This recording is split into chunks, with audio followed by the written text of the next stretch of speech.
우리 하나님 말씀 함께 봅니다.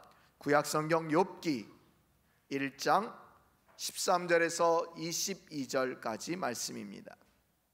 온전한 연결 네 번째 시간, 말씀대로 감사하고 있습니까? 라는 제목의 본문 욥기 1장 13절에서 22절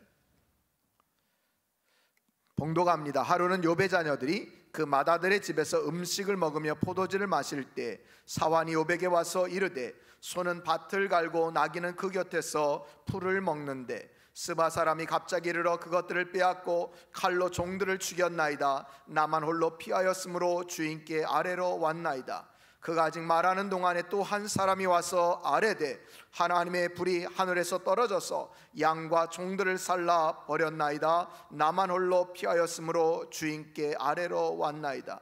그가 아직 말하는 동안에 또 한 사람이 와서 아뢰되 갈대아 사람이 새 무리를 지어 갑자기 낙타에게 달려들어 그것을 빼앗으며 칼로 종들을 죽였나이다. 나만 홀로 피하였으므로 주인께 아래로 왔나이다.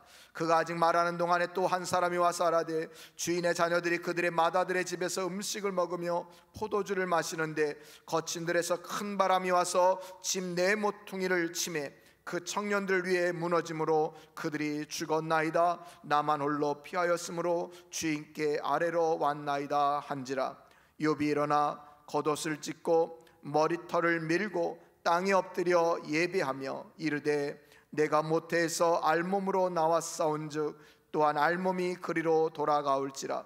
주시니도 여호와시요 거두시니도 여호와시오니 여호와 이름이 찬송을 받으실지니이다 하고 이 모든 일에 욥이 범죄하지 아니하고 하나님을 향하여 원망하지 아니하니라.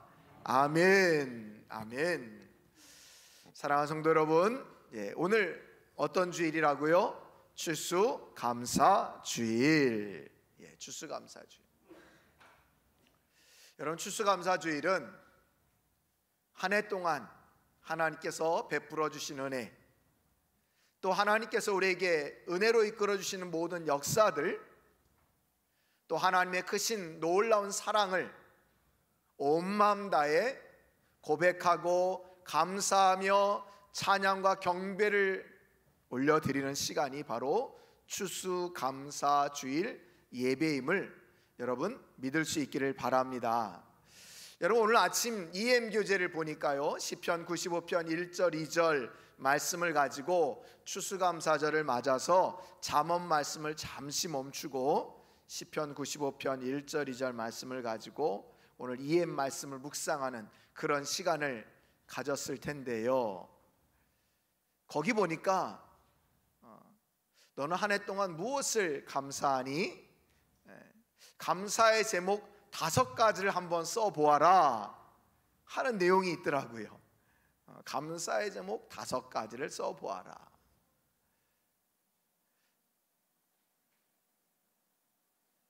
여러분, 어떤 내용을 쓰셨습니까? 여러분, 오늘 EM하셨지요? EM하셨지요? 주일은 쉽니까? 여러분, 어떤 것을 감사했습니까? 저는 거침없이 5가지를 쫙 금방 썼습니다. 뭐 남들은 안 보니까 저만 알아보는 글씨로 거침없이 썼는데, 첫 번째가 뭐냐면 하나님의 은혜를, 하나님의 사랑을 경험하게 하심을 감사드립니다 하는 게 첫 번째 내용이었습니다. 하나님의 은혜, 하나님의 사랑을 경험하게 해주시니 너무너무 감사드립니다. 그래요, 여러분, 아마 여러분들도 많은 감사의 내용들이 있을 텐데요, 오늘 이 시간만큼은 정말 우리 모두가 아마 추수감사절 뿐만 아니라 모든 예배 시간에 우리가 이 진정 감사하는 마음으로, 또 심령 중심의 감사와 기쁨으로 하나님께 예배하는 우리 복된 성도님들이 다 될 수 있기를 간절히 축원드립니다. 그래요, 여러분, 우리가 진정한 감사를 할 수 있어야 되는데요, 자, 그렇다면 진정한 감사는 무엇일까? 여러분, 진정한 감사는 무엇일까요? 진정한 감사는 제가 생각할 때 차원 높은 감사가 진정한 감사가 아닐까 생각이 듭니다. 여러분, 감사에도요 단계 또는 차원이 있는 것 같아요. 자, 1차원적인 감사가 있는데요, 그것은 뭐냐면 조건부 감사입니다. 1차원적인 감사는 뭐라고요? 조건부 감사. 하나님 만약에 저 이렇게 해주시면 감사하겠습니다 라고 말하는 거예요. 예를 들면 만약 저를 다른 사람들보다 잘 살게 해주시든지 건강하게 해주시든지 이거 이렇게 해주시면 제가 감사하겠다는 거예요. 여러분, 이것은 반면에 어떤 내용이 담겨져 있는 것입니까? 만약에 그렇게 해주시지 않으면 나는 감사 안 하고 어떻게 살겠습니다라고 고백하는 겁니까? 불평, 원망으로 살겠습니다. 그럼 감사죠. 진정한 감사라고 할 수 없겠죠. 자, 2차원적인 감사가 있습니다. 2차원적인 감사는 바로 때문에 감사입니다. 때문에 감사. 무엇을 받았기 때문에, 뭐뭐 해 주셨기 때문에 감사라는 거예요. 특별히 상대방과 비교하되 자기보다 못한 사람과 비교하면서 자신이 받은 것을 감사하는 것. 쉽게 말씀드리면, 걸어다니는 사람은 병원에 누워있는 사람을 보면서 그래도 나 건강 주셔서 걸어다니게 해주시니 감사하다. 또 자가용이 있는 사람은 차 없이 걸어다니는 사람을 보면서 야, 그래도 하나님이 이렇게 차 주셔서 나 저렇게 걸어다니지 않게 해주셔서 감사하다. 또는 상대방이 나보다 좀 못한 것들을 생각하면서 내가 그 사람보다 좀 더 있는 것을 가지고 상대적으로 본인이 더 누리고 있는 것을 감사하는 것. 어찌 보면 비교적인 감사겠죠. 여러분, 이것뿐만 아니라 우리는 어떤 감사의 제목들을, 내용들을 생각할 때, 예를 들어서 여러분 교통사고가 났다고 생각해 봅시다. 우리는 교통사고가 났는데 차는 많이 부셔졌음에도 불구하고 내 몸이 멀쩡한 것, 이거 감사하잖아요. 이게 바로 때문에 감사라는 거예요. 때문에 감사라는 거예요. 여러분, 이 감사 완벽한 감사는 아닙니다. 사실 많은 사람들이 무엇을 받았음에도 불구하고 감사하지 못하는 사람들이 대부분입니다. 그런 면에서 이렇게 받았음에, 다른 사람보다 내가 조금 더 있음에 감사하는 것, 여러분 정말 귀한 것이지만 하나님은 여기서 우리가 감사의 단계가 머물러 있지 않기를 원하십니다. 우리는 한 단계 더 차원 높은 감사를 하기를 원하신다는 거예요. 그것은 뭐냐? 바로 3차원적인 감사인데요, 이 내용은 그럼에도 불구하고의 감사입니다. 그럼에도 불구하고의 감사. 예, 이 3차원적인 감사는요, 어렵고 힘든 상황에서도 감사하는 겁니다. 자, 쉽게 말씀드립니다. 금방 자동차 사고 얘기를 드렸어요. 이런 일이 일어나면 안 되는데요, 우리 사고가 났다고 생각합시다. 금방 어떻게 한다고요? 차가 많이 부셔졌음에도, 또는 내 팔이 조금 다쳤지만 생명에는 별 문제가 없음에도 우리 이렇게 뭔가 감사할 거리를 생각하면서 감사하지 않습니까? 그런데 이 3차원적인 감사, 그럼에도 불구하고의 감사는요, 이 모든 것을 그냥 다 감사하는 거예요. 자동차 사고 난 자체를 감사하는 거예요. 이상한 거 아닌가? 예, 하나님은 우리가 조건적인 감사가 아니라 조건을 뛰어넘는 감사를 하기를 원하신다는 거예요. 인간적으로 볼 때는 받은 것이 없고 오히려 어려운 일들이 계속 됨에도 불구하고 모든 것을 다 잃었음에도 불구하고 하나님께 감사할 수 있는 것, 이게 바로 그럼에도 불구하고의 감사요, 이것이 바로 성경에서 얘기하는 범사에 감사하는 삶이라는 거예요. 여러분, 우리가 잘 아는 데살로니가전서 5장 18절, 여러분 우리 다 암송하는 말씀 아닙니까? 우리 함께 암송 또는 함께 고백해 봅시다. 시작. 범사에 감사하라. 이는 그리스도 예수 안에서 너희를 향하신 하나님의 뜻이니라. 아멘. 처음에 뭐라고 나옵니까? 범사에 감사하라. 여러분, 이 범사가 무엇일까요? 범사는요, 모든 일을 얘기하는 겁니다. 모든 일, 모든 일. 더 나아가서 어떤 처지나 어떤 환경을 만난다 할지라도 감사하는 겁니다. 범사는 모든 일이에요.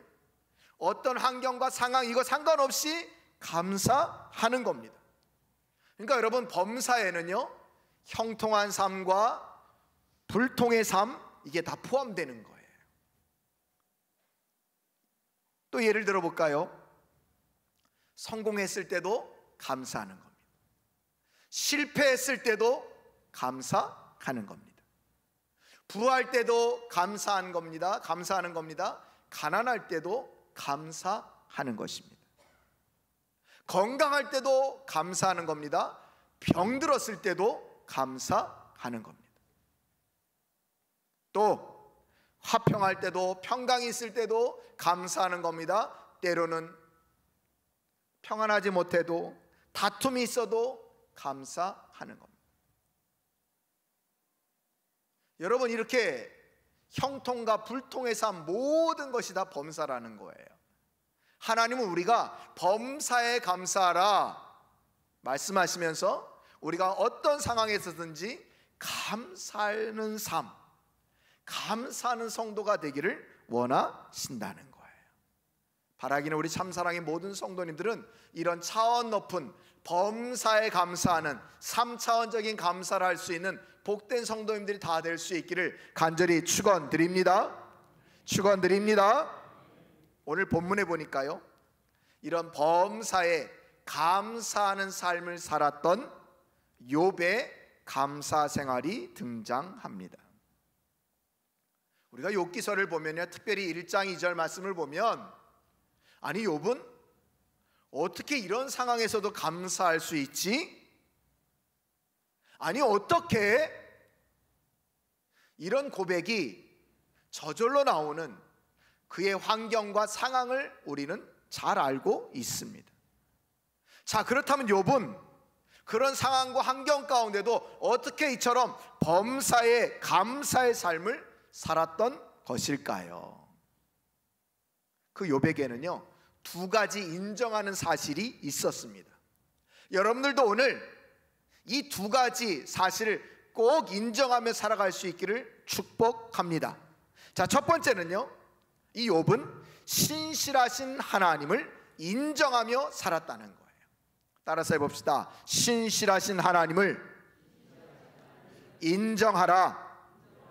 예, 욥은요, 신실하신 하나님을 인정하며 살았다는 거예요. 이것은 더 쉽게 얘기하면 나를 향한 하나님의 신실한 사랑을 신뢰했다, 믿었다, 이런 뜻입니다. 사랑하는 성도 여러분, 우린 지난주에 어떤 말씀을 들었습니까? 하나님께서는 우리를 너무너무 사랑하신다. 너무너무 사랑하신다. 교회는 사랑으로 연결되어야 한다 말씀드렸습니다. 왜 지난번에 사랑으로 연결되어야 한다라는 말씀을 드렸는지 오늘 이 말씀을 통해서 여러분 다시 한번 기억나게 될 겁니다. 여러분, 하나님은요, 저와 여러분들을 끝까지 영원토록 사랑하십니다. 여러분 믿으십니까? 믿으십니까? 여러분이 혹 하나님 앞에 잘못된 삶을 살았다 할지라도, 여러분이 좀 말씀대로 잘 살지 못한다 할지라도, 하나님 마음에 좀 안 든다 할지라도 하나님 저와 여러분들을 영원토록 사랑하십니다. 여러분 믿습니까? 여러분 이 사실을 꼭 인정하십시오. 꼭 기억하십시오. 욥은 이것을 기억했다는 거예요. 자, 오늘 욥의 상황으로 한번 들어가 봅시다. 오늘 본문 말씀을 보니까요, 욥의 가정에 엄청난 환난과 고통이 찾아온 것을 보게 됩니다. 13절 말씀은 하루에라는 단어로 시작하고요, 또 15절에 보면 갑자기라는 심각한 말로 시작되는 것을 보게 됩니다. 합하면 하루에 갑자기 엄청난 일이 벌어졌다라고 우리들에게 말해주고 있습니다. 먼저 15절 말씀에 보면 저 아프리카 지역에 스바 사람들이 갑자기 쳐들어와서 욥의 목장의 가축들을 다 빼앗아 가고 종들을 모두 다 죽였다고 하인이 와서, 겨우겨우 살아남은 하인이 와서 욥에게 보고를 합니다. 그 보고가 아직 채 끝나지 않았는데 16절에 보니까 또 한 종이 달려와서 이번에는 한낮에 맨 하늘에서 불이 떨어져서 양과 종들이 다 죽었다고 보고를 합니다. 그 보고가 아직 채 끝나지도 않았는데 17절에는 보면 또 한 사람이 숨가쁘게 뛰어오더니 갈대아 사람들이 쳐들어와서 낙타를 다 빼앗아 갔습니다. 그리고 또 한 사람이 헐레벌떡 뛰어오더니 18절 19절에 보니까 주인님 갑자기 들판에서 강풍이 불더니 당신의 맏아들의 집을 덮치는 바람에 거기 있는 10남매가 다 죽었습니다. 물론 성경에는 10남매라는 말은 안 나옵니다. 거기 있는 자녀들이 다 죽었다. 욥의 자녀가 10남매니까 다 죽었다는 얘기예요. 여러분, 이것이 하루에 갑자기 일어난 일입니다. 여러분, 이때 욥의 심정은 어떠했을까요? 이때 욥의 심정은 어땠을까요? 우리도 같은 사람이니까 욥이 어떠했을까라는 생각 우리 한 번쯤 해보지 않습니까? 굉장히 마음이 아픈 정도가 아니라 너무 정말 대못이 박히는 것 같은, 심장이 타들어가고 절도 직전에 있는 그런 상황이 아니었을까요?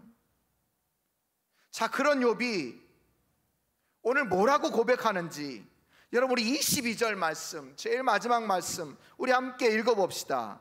여러분, 성경을 보면서 우리 한번 읽습니다. 시작. 이 모든 일에 욥이 범죄하지 아니하고 하나님을 향하여 원망하지 아니하니라. 아멘. 아니, 왜 나한테 이런 일이 벌어졌습니까? 이게 어떻게 된 일입니까?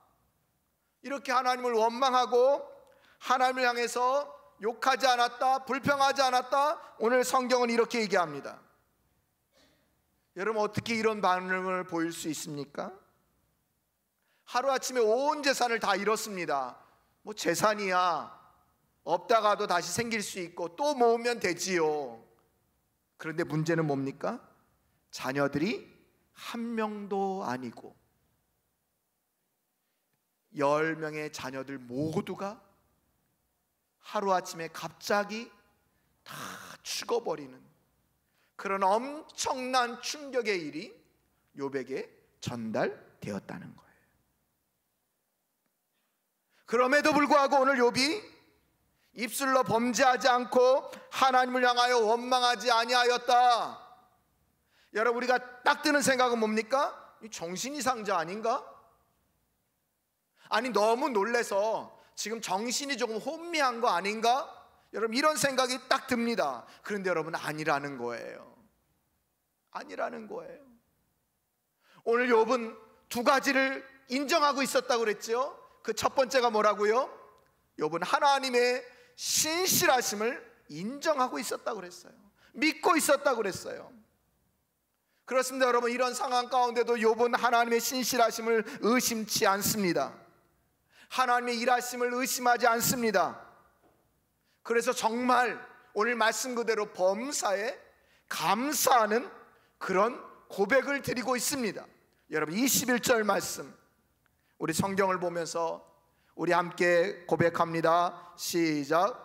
이르되 내가 모태에서 알몸으로 나왔사온즉 또한 알몸이 그리로 돌아가올지라. 주시니도 여호와시요 거두시니도 여호와시오니 여호와의 이름이 찬송을 받으실지니이다 하고, 찬송을 받으실지니이다 하고. 여러분 오늘 짧은 이 21절 말씀에 여호와라는 말이 단어가 3번 등장합니다.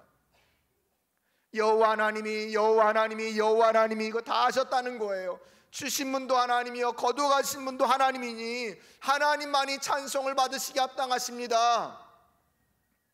이 말은 나는 이런 상황에도 하나님이 나를 사랑하심을 나는 믿습니다. 나는 의심치 않습니다. 이런 고백인 겁니다. 인생의 어떤 혹독한 상황과 재난과 고통과 환난 가운데도 나는 하나님께서 나를 향한 그 사랑 그거 의심치 않습니다. 이런 고백이라는 거예요. 여러분 많은 사람들이 왜 감사하지 못합니까? 왜 많은 사람들이 하나님 앞에 불평, 불만, 원망을 쏟아냅니까? 그것은 자꾸 내 머리로 생각하기 때문입니다. 내가 생각할 때는 하나님이시라면 그래도 이 정도는 해주셔야 되는 거 아닌가? 내가 생각할 때는 하나님이 정말 날 사랑하신다면 이런 상황 가운데 우리 자녀들은 좀 딱 붙들고 계셔야 되는 것 아닌가? 내가 생각할 때는 정말 사랑의 하나님이라면 이런 문제 자체가 나한테는 오지 말아야 되는 것 아닌가? 이렇게 우리들은 얼마든지 생각하기 때문에 감사하지 못한다는 거예요. 근데 여러분 우리가 하나님의 뜻을 다 알 수 있습니까? 우리가 하나님의 계획을 다 알 수 있습니까? 아니요. 우리는 하나님의 계획, 하나님의 역사, 하나님의 일하심을 우리 아둔한 머리로 이해할 수 없습니다. 우리가 이해하는 하나님이라면 하나님이 아니신 거죠. 하나님의 섭리는 놀랍습니다. 하나님께서 우리를 향한 선하신 목적과 계획이 있음을 여러분들은 꼭 믿으셔야 합니다. 하나님 우리를 사랑하시기 때문에 우리에게 나쁜 것을 주시는 분이 아니십니다. 하나님 우리를 사랑하시기 때문에 하나님의 목적과 방법은 항상 선하십니다. 이것을 기억할 때 우리는 범사에 감사할 수 있다라는 거예요.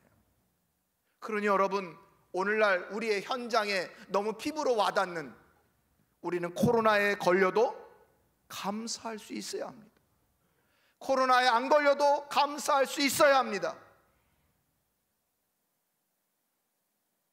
우리는 어떤 상황에서도 그래서 감사할 수 있어야 돼요.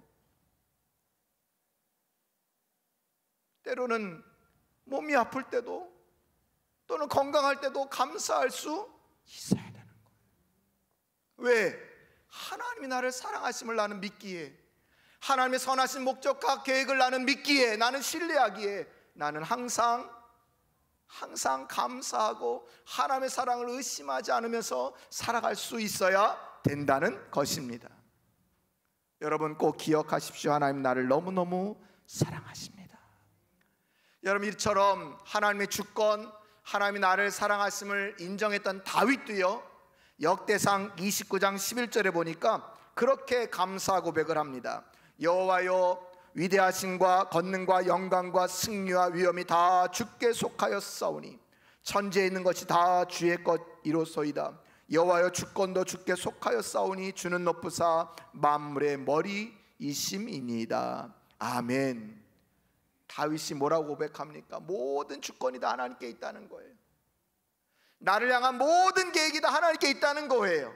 그 신실하심을 나는 잊지 않겠다. 그래서 그는 도망길에도 감사, 목숨이 위태로울 때도 감사, 어떤 상황에서도 감사하며 살아갔다는 거예요. 아니 성경에 나오는 위대한 인물들이 다 범사에 이처럼 감사하며 살았다는 것입니다. 바라긴 우리 참사랑의 모든 성도님들도 하나님이 나를 언제나 어느 때나 영원토록 변함없이 신실하게 사랑하신다는 것을 믿으시고 어떤 고난과 환난이 닥쳐오더라도 이거 딱 붙들고 범사에 감사하는 복된 성도님들이 다 되시기를 간절히 축원드립니다.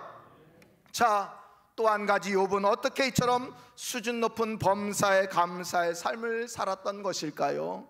첫 번째가 하나님의 신실하심을 인정하였다라는 것이라면, 두 번째는 찬양받기에 합당하신 하나님이심을 인정하며 살았다는 거예요. 따라서 해봅시다. 찬양받기에 합당하신 하나님. 예, 여러분, 하나님은요 찬양받기에 합당하신 분이십니다. 찬양받기에 합당하신 하나님이세요. 이걸 인정하셔야 돼요, 여러분. 우리의 입술의 고백을 통해서 하나님은 항상 찬양, 경배, 영광, 감사, 기쁨을 받으시길 원하십니다. 할렐루야. 예, 그래요. 이게 하나님의 우리를 향한 뜻인 거예요. 그래서 오늘 욥은요, 자신이 이해할 수 없는 상황, 이해하지 못하는 상황, 그럼에도 불구하고 하나님이 나를 신실하게 사랑하신다는 것을 믿었기에 그런 상황에서도 그는 범사에 감사 찬양을 올립니다. 오늘 1장 20절부터 우리 화면으로 우리 말씀을 봅니다. 욥이 일어나 겉옷을 찢고 머리털을 밀고 땅에 엎드려 뭐 했다고 얘기합니까? 예배하며. 아니, 예배하면 됐지 왜 머리털은 밀고 겉옷은 찢고 하는 것과, 그것은 자신의 지금 상황이 너무너무 힘들고 어려운 상황입니다. 하나님, 나의 마음이 너무너무 아픕니다 하는 것을 보여주는, 뜻하는 것입니다. 그럼에도 불구하고 그의 심령에는 하나님을 향한 신실하심, 그것은 나는 인정하고 나는 믿습니다 하는 고백인 거예요. 그것이 바로 예배로 나타났다는 거예요. 그런 상황에서도 하나님을 높여 찬양하고 있다는 거예요. 그래서 아까 우리가 함께 읽었던 21절 보십시오. 다 같이 읽습니다. 이르되 내가 모태에서 알몸으로 나왔사온즉 또한 알몸이 그리로 돌아가올지라. 주시니도 여호와시요 거두시니도 여호와시오니 여호와 이름이 찬송을 받으실지니이다 하고, 여호와 이름이 뭘 받으신다고요? 찬송을 받으실지니이다. 하나님은 찬송 받으시기에 합당하신 분이라는 거예요. 그래서 22절, 이 모든 일에 욥이 범죄하지 아니하고 하나님을 향하여 원망하지 아니하니라. 그는 하나님께 찬양과 경배를 드리기로 결단했다는 거예요. 아니, 우리 하나님은 찬양과 경배를 받기에 합당하신 분이라고 인정하며 그렇게 했다는 거예요. 또 한 번 그에게 고통이 찾아옵니다. 이제 그의 온몸에 악성 종양 피부병이 생겨서 정말 비참한 상황 가운데 온몸을 긁으면서 괴로워합니다. 그때 그의 부인이 한마디 합니다. 욥기 2장 9절입니다. 우리 화면을 보면서 제가 읽습니다. 그의 아내가 그에게 이르되 당신이 그래도 자기의 온전함을 굳게 지키느냐? 하나님을 욕하고 죽으라. 이때 욥이 대답한 말 2장 10절입니다. 우리가 다 같이 읽습니다. 시작. 그가 이르되 그대의 말이 한 어리석은 여자의 말 같도다. 우리가 하나님께 복을 받았은즉 화도 받지 아니하겠느냐 하고, 이 모든 일에 욥이 입술로 범죄하지 아니하니라. 아멘. 아멘. 입술로 범죄하지 아니했다는 거예요, 여러분. 하나님 우리 입술을 왜 지으신 줄 아십니까? 이 입술로 하나님을 찬양하고 경배하고 감사하며 기쁨을 올려드리기 위해서 하나님께서 우리에게 입술을 주셨습니다. 그래서 이사야서 43장 21절에 보니까요, 우리 다 같이 한번 한 마음으로 고백해 봅시다. 시작.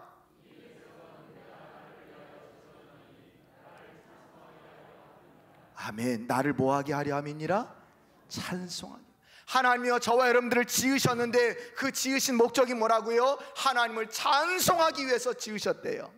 우리의 입술에서 결단코 불평, 불만, 원망, 저주 이 말 하기를 원하시는 것이 아니라 우리를 찬송하기 위해서, 하나님을 찬송하기 위해서 지음받았다는 것을 여러분 믿을 수 있기를 바랍니다. 여러분, 우리는 이렇게 지음받았어요.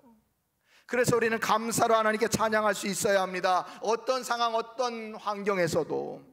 찬송가 66장 가사에 보니까요, 저런 가사가 나옵니다. 다 감사드리세 온 마음을 주께 바쳐 하면서 저 가사를 지었습니다.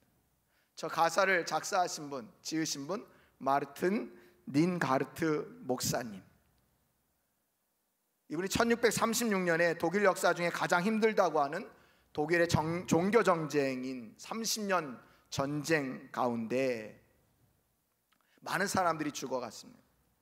그리고 그 한가운데 또 패스트까지 창궐해서 정말 하루에도 50번씩 하간 예배를 드렸다고 합니다. 장례 예배를 드렸다는 거예요. 하루에 50명을 장례 예식을 치렀다. 그가 이 종교 전쟁 30년 동안 4,480명을 장례 예식을 치렀다는 거예요. 그 중에는 자신의 아내와 자식들도 포함되었다는 거예요. 그럼에도 불구하고 그 상황 가운데 오늘 이 링가르트 목사님이 이 찬송 가사를 지어서 하나님께, 이 가사로 하나님께 영광 돌렸다는 거예요. 다 감사드리세. 모두가 다 죽음의 공포 앞에서 떨고 있는 그 상황 가운데 우리가 할 일은 감사합니다. 우린 이 감사 찬양을 올리기 위해서, 드리기 위해서 지음받았습니다 하면서 다 감사드리세 온 마음을 주께 바쳐. 그 섭리 놀라와. 우리가 이해되지 않지만 하나님의 섭리는 놀랍습니다라고 그 찬양 가사를 지어서 하나님께 영광 돌리는 그런 찬양, 그런 고백을 했다는 것입니다. 어떤 상황, 힘들고 어려운 상황에서도 우리는 찬양받기에 합당하신 하나님께 영광을 돌려야 된다고 하고 인정하고 있는 모습이죠. 여러분, 우리가 잘 아는 남아프리카 대통령이었던 넬슨 만델라, 이 대통령은 노벨 평화상까지 받으신 분 아닙니까? 저번에 46세에 감옥에 투옥돼서 무려 27년간 감옥살이를 했습니다. 70세가 넘은 나이에 석방이 되었습니다. 그런데 많은 사람들이 놀랐습니다. 어떤 모습에? 건강한 모습에. 27년 동안 감옥살이를 했는데 몇 년, 몇 달 옥살이 하고 나온 사람보다 더 건강한 모습으로 많은 사람들 앞에 서신 거예요. 그래서 기자가 물었습니다. 아니, 어떻게 그렇게 건강하십니까? 감옥 안에서 어떤 특별한 건강관리라도 있으셨습니까? 그렇게 질문하자 이 넬슨 만델라 대통령이 이렇게 얘기했다고 합니다. 원망 불평보다 하나님의 주신 은혜를 기억하고 생각하며 감사 고백을 하며 지냈지요. 이렇게 고백했다는 거예요. 불평, 원망, 얼마나 할 게 많겠습니까? 억울하게 감옥에 들어간 것 아닙니까? 그럼에도 불구하고 불평, 원망보다 하나님께서 베푸신 은혜, 그것을 기억하고 생각하면서 날마다 감사 찬양으로 하나님께 영광을 돌렸다는 거예요. 그랬더니 하나님이 그의 삶도, 그의 육신도, 그의 심령도 강건케 해 주셨더라. 할렐루야. 그래요, 여러분. 오늘 우리가 이것을 분명히 고백한다면 우리가 이제는 예배 자리마다, 예배에 참여할 때마다 우리는 어떤 모습으로 참여해야 될까요? 그것은 바로 감사의 모습으로 예배의 자로 참여할 수 있어야 됩니다. 시편 50편 23절은 우리들에게 이렇게 얘기합니다. 감사로 제사를 드리는 자가 하나님을 영화롭게 하나니. 감사로 우리가 예배를 드리고 하나님께 나아갈 때 하나님께서 우리의 예배를 흠양하시고 받으시고 영광 찬양 받으신다는 거예요.